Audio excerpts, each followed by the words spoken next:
আসসালামু আলাইকুম। আমাদের এখন একজন ওয়াজ শোনাবো, ওয়াজটা শুনেন। গর্ব করবেন না, অহংকার করবেন না, দোলাদুলি, লাফালাফি, কোদাকুদি, ফালাফালি এগুলো ধুয়ে মুছে অন্তর থেকে সাফ করে দেন। কাঠ টুপি গুল, কাঠ টুপি চুপকা এ নিয়ে আর ফতোয়াবাজি করবেন না। ইসলাম কিন্তু গরিব হয়ে মদিনার দিকে পা বাড়াচ্ছে। আল্লাহুম্মা সাল্লি আলা সাইয়্যিদিনা মাওলানা মুহাম্মদ। ও মুসলমান, তোমার নজর যদি ঠিক না থাকে তুমি কোনো কিছুই করতে পারবে না।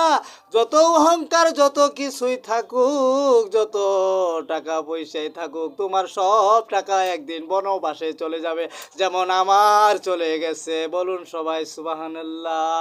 আর আমার যত ফেসবুক ভাইয়ারা আছে তাদের উপলক্ষে একটা দোয়া বলতে চাই, সবাইকে যেন এক বস্তা করে টাকা দেয় আর আমাকে যেন গুনার তৌফিক দান করে দেয়। বলুন সবাই সুবহানাল্লাহ।